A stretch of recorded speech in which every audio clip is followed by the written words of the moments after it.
Hey, Naeem, how are you? Hey, sorry about that. I completely forgot. Yeah, no worries. Are you ready to do this? Yeah, there we All go. right, perfect. Yeah, so I was hoping to get to talk to you and sort of let you explain where you're coming from, what you can provide, what your experience is, where you've been before, where you're going, that kind of thing. Sure. Thanks for having me on. Yeah, pleasure. Um, so first of all, what's your name? Starting to Nine. introduce you now. Hey, Naeem. mine. Yeah. Naeem Payman. And what's your sort of experience in the hotel sector? Let me just turn that on so you can see me. So I started off managing vacation rentals, well, service apartments really, Hmm. for different owners back in 2014, 2015, before it was the Oh, cool thing wow. to.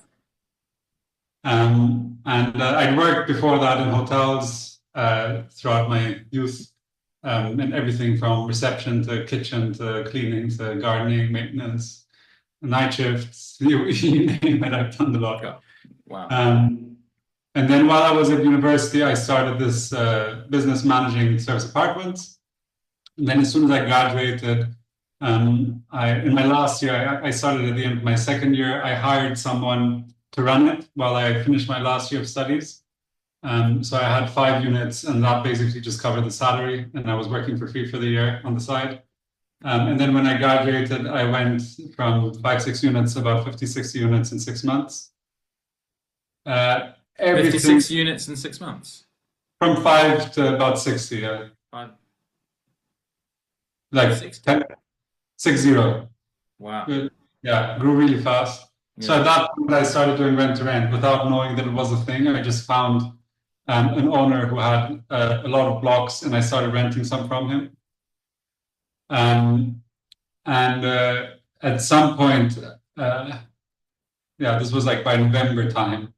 I was like, this is crazy. Like cleaners keep not showing up, and um, we had to send someone to check people in because there was no way of doing it in an automated way at the time. There was no way of getting secure deposits, rather, I should say, in an automated way, because we had to send someone with a chip and pin machine to verify the guest. So it wasn't Um, really an automated process at all. no, I had I think 5 full-time checking staff. Wow, yeah. All they would do is go from property to property to let people in, And and what sort of area were you covering with these 60 Cambridge and properties? Oxford. Oh, wow. 60 properties across Oxford and Cambridge. Yeah, most like we had three in Oxford, the rest were all in Cambridge. Oh, wow. And then yeah, so we had various operational challenges, and then someone would go charge the deposit. But the only way to refund the deposit is if they sent a picture of the slip to our finance team, who had to wait and at the right point after checkout, remember to then type it into the machine and refund the deposit. Right. So what's the solution to these problems then? Because it sounds Well, very at the clunky. time it was going crazy and stopped growth. So I stopped growing and I started building software. You just Um, did you say you sort of called it quits with that business? yeah, I was like, I can't grow this business. I mean, it was just chaos. It was just total chaos. I was running, 10 p.m., getting a call, the place isn't clean. I had to jump in the car and go and do it myself. And then I didn't have the linen. And I had to go and pick it up from the other property. And I mean, it was just a nightmare. Right. I mean, not all the time, don't get me wrong, but there was enough going wrong all over the place that it just felt like the world was melting down on a constant basis. It's a very complex business, right? It's Yeah. not just a hotel. If you've got service apartments, you've got multiple locations, and you have to manage supplies and linen and staffing and maintenance and you know people forgetting to put the key back in the key safe. And what do you do then? So there were all these little things that added up and made it completely impossible to see any way in which the business could succeed. So we're talking up until what, last November this was? No, no, this was the first. So 2016, I graduated. November 2016. Oh, November 2016. So we started from you worked in hotels when you were young, doing all sorts of odd jobs. So you've got like an experience of the full every perspective in staff hospitality. member, yeah. Yeah. And then, so you started at university? Yeah, I was studying in Cambridge. That's why I started in Cambridge. Oh wow. What did Um, you study? Natural sciences. So I'm not from a tech background. Brilliant. Yeah. I was sort of forced into it. Wow. So Um, you're in so, hospitality and also you've studied natural sciences, but then you've got gone more down the technology route. yeah, well, so what happened is, so in November, we started using I started looking for software to use. Oh, okay. And then we started cycling through this PMS and that channel manager and next PMS with the next channel. We sort of zigzagged around because there was no solution that was a PMS and channel manager. You had to have two systems. So I tried with the hotel PMS, and then remember this was early days. Like most people hadn't heard of Airbnb. This is nine years ago. Yeah, when Yeah. Airbnb wasn't what it is now. Yeah, exactly. Yeah. Amazing. Yeah. And so through that process, I got to a point where I found a PMS and a channel manager that sort of worked. But then when I expanded to Oxford, it didn't, because it didn't have a concept of multiple cities. So it had a booking engine, but the booking engine didn't have a city drop down. Oh, okay. So it's like, how do I handle this? And so I had to pay £3,000 for them to add a city drop down and have a workaround. It wasn't really the right way of doing it. Anyway, then I grew with that system for a while. Didn't really like it, but sort of put up with it. And they promised that they would sort this out and that out, and the owner statements were being done manually. We had to pull the information through spreadsheets, and I wrote various Excel formulae that were meant to automate it. It was still a lot of work. So I had, I think, 4 finance staff working 2 weeks a month to prepare owner statements. So from the first finance stuff. Yeah, from the first to the 10th, double checking, triple checking everything, pulling it all from the channels and from the PMS and double checking that it matched because it didn't always match, adding the payment processing fees, checking the cleaning costs, adding the linen. It was a lot of work. And then I had a friend who had just bought some flats in Belgium. Okay. She bought a house and converted it.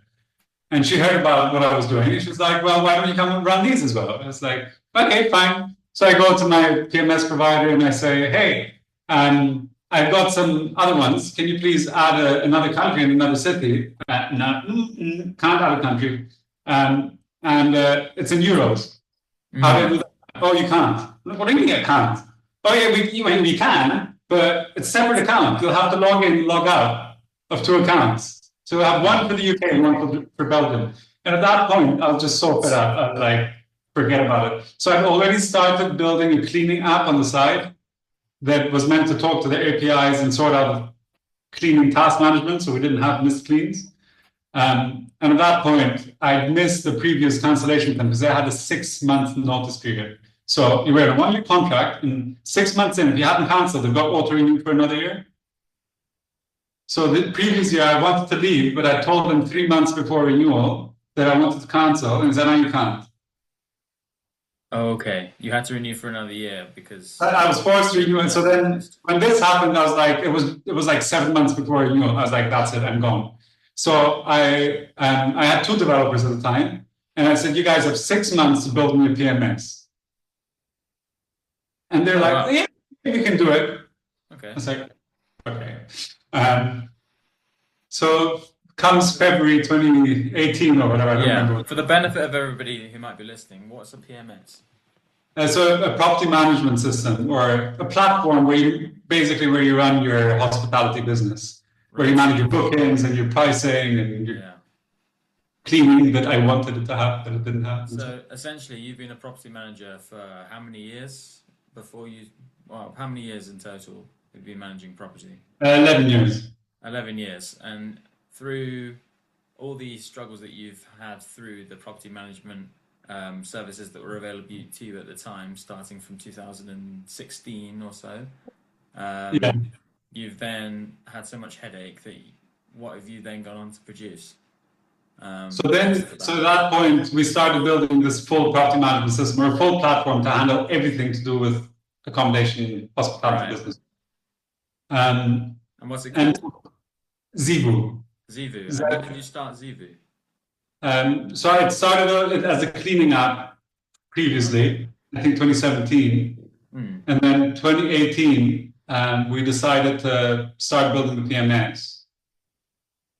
And by February 2019, I started using it for my own properties. Yeah. And so it was a real push, but we made it on time. We connected to a system that allows access to channels, which is called the Channel Manager, so connecting to Airbnb and Booking.com and so on. And then as soon as we switched over, we started getting a flood of double bookings. Oh, really? So the developers I had, they hadn't understood the concept of an available room night. So they kept reselling. They thought I just wanted to resell the apartment over and over again for the same night.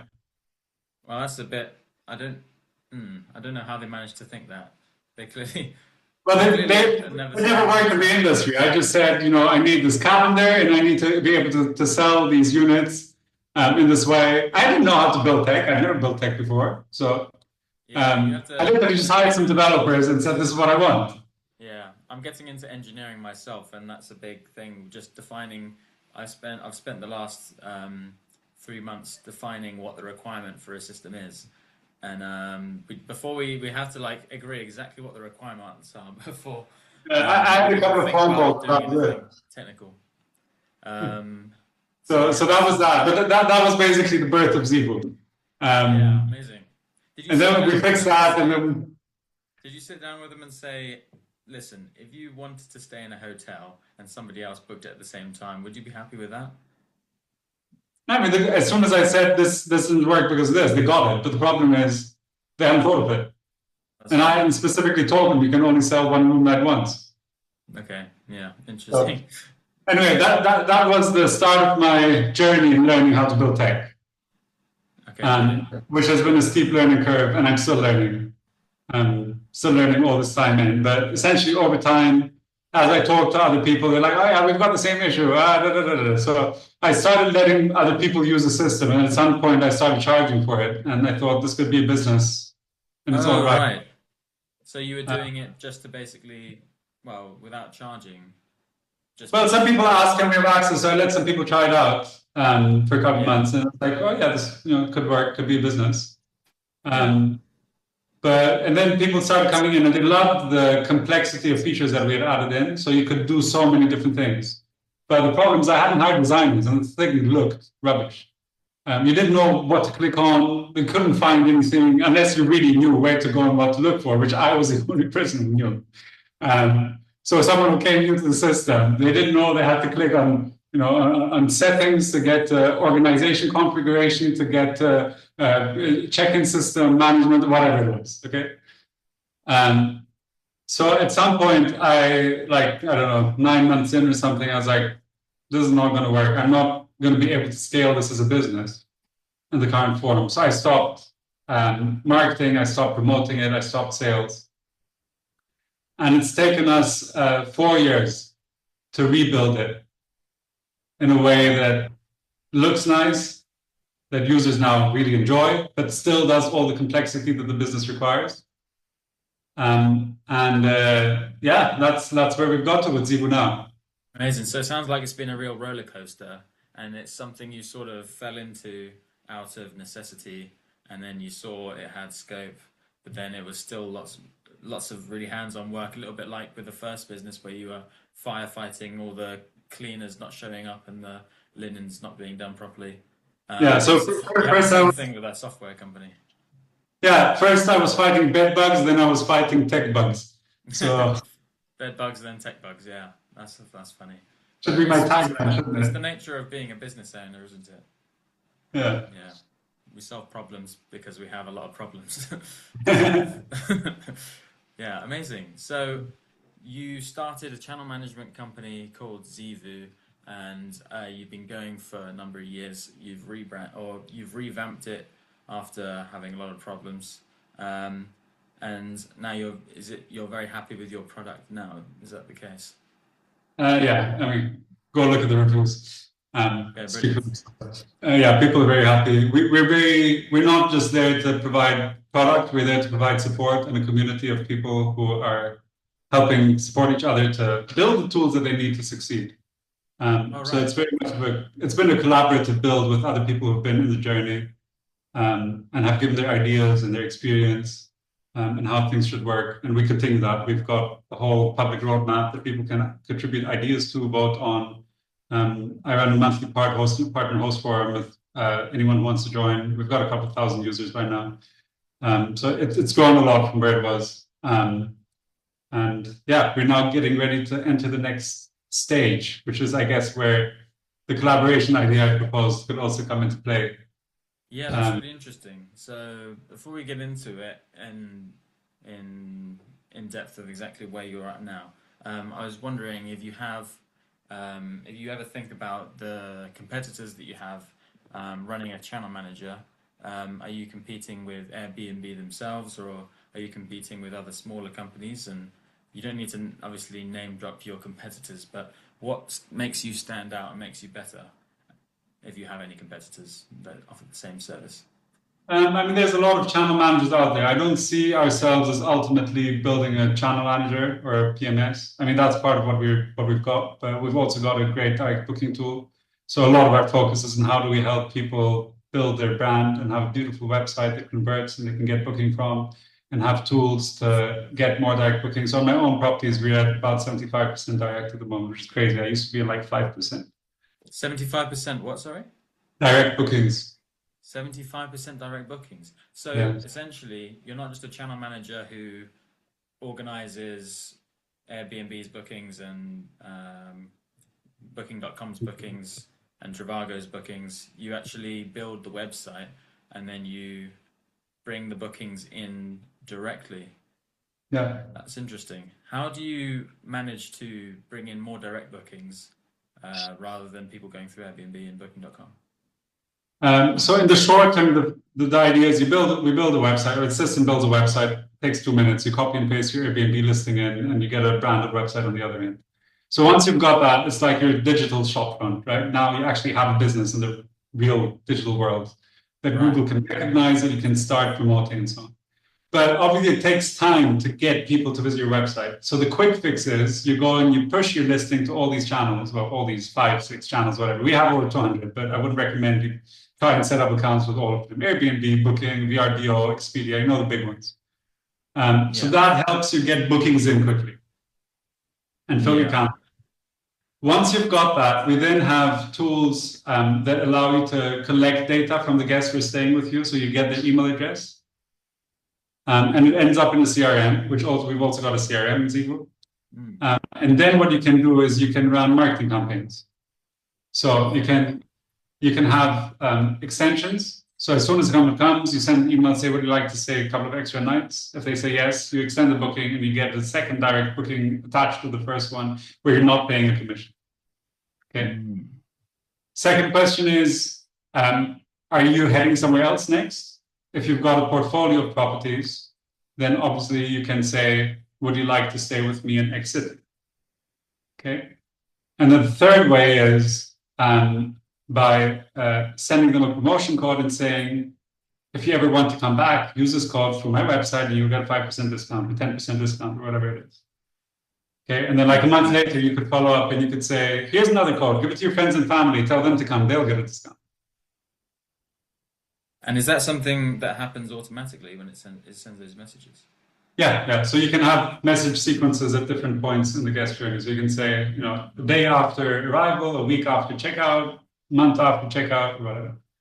So essentially, if I'm getting this right, Zeevou is sort of, the idea is to be an all-inclusive digital assistant where you can easily just create a direct booking website by pulling your codes across from Airbnb and Booking.com, and it can send emails on behalf of you to bring in direct bookings and market itself.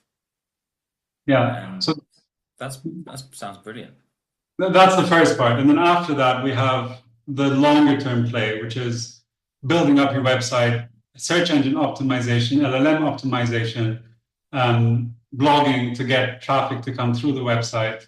And we've got a company CRM, so you can also start doing outreach to local businesses and keep track of who you're talking to, who the contact people are in the office. If they end up getting bookings, it links through to the booking into the guest profile. We're actually working for that company to stay with you and so on. So there's a whole suite of tools that help you drive these direct bookings. That's one part. Now, what happens when you start doing direct bookings is that you start generating traffic, you start generating a database, but you're not always able to service every inquiry that you get, right? So it might be an inquiry for a night you're full, or it might be an inquiry for a place you don't have a unit in, especially if saying, what's your next leg of the journey? So what we're launching soon is the ability to pass that booking on to another operator on Zeevou and earn a commission on it. Right. That's cool. So that's where we're trying to now bring everyone together and create a whole network effect, an ecosystem where we can all pass bookings to each other instead of passing them in WhatsApp groups and Facebook groups. Yeah, that's interesting because I was going to say I'm in quite a few property WhatsApp groups, and there's often messages if people are in like the same town, say the Reading inner circle. Then they'll say, "Hey, I've got a booking, a double booking. Does anyone else have a room available on this night?" And someone will be like, "Yeah," or "No, I'm booked." But you're automating that all through your platform. Yeah, software. And the problem is people only ever do it when they have a double booking because they want to avoid cancellation fees, right? Yes, Right? yes. Because it's not worth the effort of doing it unless it's a double booking. If you just get an inquiry and you're full, you just decline it. But imagine you could monetize it easily. You could probably make £15, £20 commission.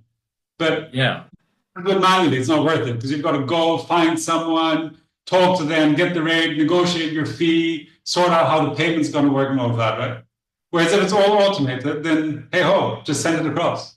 Yeah, you can just seamlessly get an extra fee for receiving double bookings and passing them on. Yeah. Or for receiving inquiries for locations where you're not working in, essentially. And there's also a way for people who don't have their own units to get into the business because they can just go and generate inquiries through their website and make money by advertising other people's properties, basically. Yes, that's cool. So, for example, something you suggested is that I have got a podcast with a lot of people who own hotels coming on. At least a lot of people who own hotels will come on. The bookings are in the diary. And I could potentially use this platform to promote their holiday lets and their hotels for a small commission off of the commission that the Zeevou would take anyway. Is that right? Yeah, so the way it works is they would come and list on your website. So you can share the link for the website that I generated for you. And people can then come and list on your website. So by copy and paste the Airbnb link into your website, they would join the network. And from the network, you can then pull their listings and publish them to your website. And if you ever manage to get them a booking, then you charge them a commission fee. And it's like a JV. You'll split that fee with us, essentially. But the fee, the commission, it'll always go on top of the direct booking price. So they're never going to lose out. They'll get as much as they would get through their own website that we generate for them. So if you can sell at a higher price, because you've got more exposure and more people see your podcast and your website, then obviously you're helping yourself make a commission and you're helping them fill the night at the same price that they would have received if they went direct. So the idea is that it's a win for them. It's a win for the advertiser, that's myself, and it's a win for you because people are using your platform. More than just being a win for us. Yeah, exactly. And more than just being a win, it's us proving that the system's worthwhile using before we charge you anything. You don't have to pay us a thing to join. We only make money when the system works for everyone. Yeah, I like that. I like it. And our tagline that I'm thinking of is, the proof is in the bookings. Yeah. That works. Well, I'm really excited to set it up and see what kicks off with it. Because I'm gonna be talking to a lot of really interesting people, and I'm looking at a few hotels. But I wonder, since we've gone through your experience from working in a hotel yourself as all sorts of hospitality jobs up until managing 50 properties to then starting your own CRM system, building it into something even bigger. What's the main sort of lessons and sort of, I don't want to say failures, but what's the things that you really learned along the way that you can share with people that you think that would be valuable to them? Sure, if I can summarize that in a minute. I would say make sure you have your processes in place before you try to grow a business. Okay. And make sure to document everything that happens that goes wrong in your business fully with the solution to the said problem. So that when you start hiring staff, they know exactly what to do in every situation. So set out those SOPs from the start. And make sure you're on top of your finances. And because in hospitality, it's very easy to get carried away with cash flow, especially if you're doing rent-to-rent or management. And you can end up with a lot of money in your account very quickly. But you have to be crystal clear in your head that that is not your money until the guest has stayed, has checked out, and hasn't asked for a refund, and you've paid everyone their part. So you need to have very clear distinction between cash flow and actual profit. Otherwise, first winter comes, you fold. And I've seen that happen again and again and again. People get the cash flow, they go and get a second unit, go and get a third unit, put it down as a deposit, use it for works. And then the time comes to pay the rent and you can't. Oh dear. So don't get excited when you see revenue until you know that it's clean profit. So part of what we're trying to do is build a system where people can start off in a less risky manner. Right? Yeah. So you can get into the property world by just providing a service, which is essentially advertising, marketing. And if you're successful, you get a cut. Sounds really good. It's a good first step. Helps you to make money on the side. Just go on TikTok and Instagram or wherever you want to get your leads. Go and talk to contractor sites, build a relationship with people. And over time, you can then go into offering management services to some of the clients you're working with. And if you want to, at some point, you can go into arbitrage or buying or whatever. But with the current market, I think it's really risky unless you're really lucky with the deal. Oh, okay, that's interesting. Yeah, I mean that leads you already led into my next question, which was for somebody like me who hasn't got any property or a huge amount of finances to pull from, what's the best way for me to go about getting into the hospitality hotel industry or hotel investing? I think you're going to answer the question. Is there anything you can add to that at all, just in the process, for people who might be watching who want to do the same thing? Yeah, I mean, I can break it down in details. What I'm trying to build is an opportunity for people to use. It would just be sign up to Zeevou for free, set up a website, make your website look good, pick listings that you like from the network for a specific niche. So you could be like cottages that allow dogs.com or whatever it is, and then focus on that niche and use that to go and ask property owners to list with you. Build up a relationship, prove your worth, and then at some point offer the management services.